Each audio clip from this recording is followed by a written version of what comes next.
ஒருவரின் பதிலுக்காக உலக நாடுகள் 5 நிமிடம் இந்தியாவை உற்று நோக்கி காத்திருந்த தருணத்தை பற்றி தெரியுமா உங்களுக்கு? 1980களில் இந்தியாவின் முதல் பேஸ் லான்ச் வெஹிக்கிள் SLV-3A தயாராக இருந்த தருணம் அது.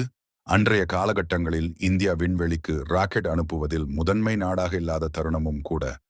இதுபோல் இருந்த காலத்தில்தான் ஒரு நாள் அந்த SLV-3 எனும் ராக்கெட் லான்ச் செய்வதற்கு தயாராக இருந்தது. லான்ச்சிங் விண்டோ டைம் 2 மணி நேரம் மட்டுமே கிடைத்தது. கவுண்டவுன் தொடங்கியது. எல்லாம் சரியாக நடந்து கொண்டிருந்தது.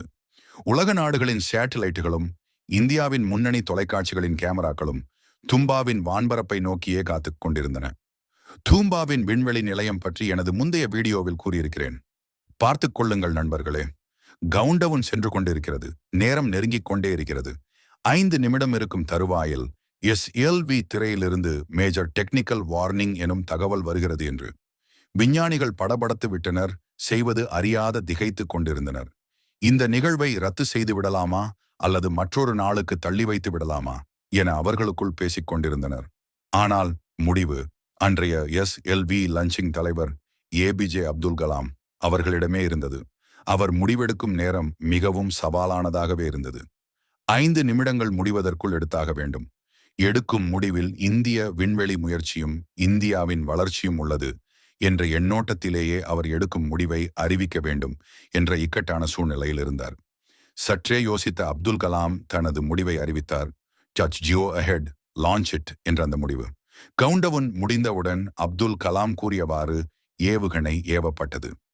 எந்த ஒரு தடங்களும் இல்லாமல் சாட்டலைட்டை லான்ச் செய்த நாடாக தன்னை உலகுக்கு அறிவித்து விண்வெளிக்குள் நுழைந்தது இந்தியாவின் SLV-3. APJ அப்துல் கலாம் எனும் ஒருவரின் துணிச்சலான முடிவால் இந்த நிகழ்வு வெற்றிகரமாக நடந்து சாத்தியமானது. இன்று நாம் பார்த்து கொண்டிருக்கும் தொலைக்காட்சிகள் முதல் GPS வரை, இதோ நாம் பார்த்து கொண்டிருக்கும் இந்த யூடியூப் சேனல் வரைக்கும் அந்த சேட்டலைட்டின் உதவியில் நடந்து கொண்டிருக்கிறது. இன்னும் பல உதவிகளை அந்த சேட்டலைட் நாட்டின் வளர்ச்சிக்காக செய்து கொண்டிருக்கிறது.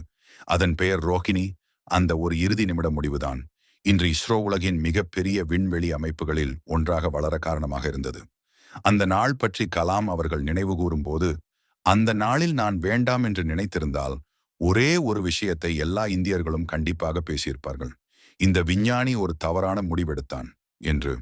ஆனால் வெற்றி பெற்றதால் அதே முடிவை அவர்கள் துணிச்சலானது என்றார்கள் என்று நம் தாய்நாட்டுக்காக பல சாதனைகளை செய்த அப்துல் கலாம் அவர்கள் நினைவு கூறியுள்ளார்.